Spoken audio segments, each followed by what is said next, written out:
priorities and next steps on a multi-year collaborative effort designed to maintain and enhance the many aspects of community livability that make Corvallis such a special place. The city's relationship with OSU is one of great strategic importance, and it's referenced as one of our 4 city council goals for the current 2-year period that began in January of this year. And at your table today, some of you know I used to be a high school teacher, and I can't help myself. I bring handouts wherever I go. So I actually brought 3 handouts that are at your places today, and the remainder of our time together today. As you know, OSU is by far the city's largest employer, and it supports more than 8,000 family wage jobs in our community. It also contributes to great economic stability, resulting in Benton County consistently having among the lowest unemployment rates in the state.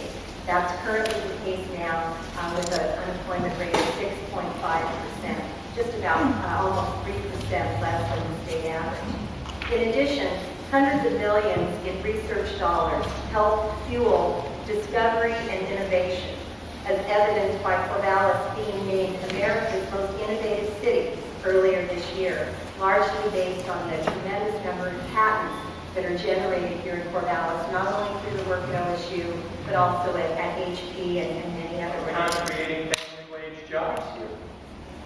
So we need to figure out how to do better on the economic side, and the mayor, to her credit, has called together this group to deal with economic development issues, and I look forward to their work. On the quality of life side, we've looked at sort of what are the issues out there. One set of issues obviously involves parking problems and traffic congestion, particularly in the near campus area. You ought to be able to park in front of your own house. It shouldn't be rocket science to figure out how we collectively make that possible. And we do intend to deal with it. We need also to sustain the quality of life for people in their neighborhoods. And there's a lot of discussion about infill in neighborhoods, increasing, that there's greater crowding, more noise, other nuisance factors. That's another area we obviously need to deal with. And then, quite frankly, I mean, part of why young professionals, I talk to faculty and staff, and I got to tell you, for singles who are 20, 30 something, this is not a great place to live. Not a hell of a lot to do, as they say. Fogies like me think it's great. Especially if I get the early bird special. But a lot of these people are looking for campus.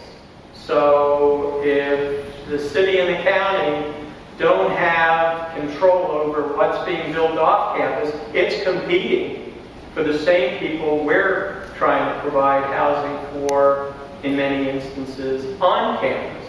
So if we just build lots of housing on campus without regard to who's going to rent the rooms or whatever, and a lot of construction is going on off campus, as crazy as it sounds, we actually could end up overbuilding or getting ahead of ourselves in terms of what's economically sustainable. So if we can sort of get on the same page and have a clear sense of what the city and county are willing to have happen and where, and we can then think about what kind of load we can carry on campus that's financially sustainable, then we're all going to end up in a better place.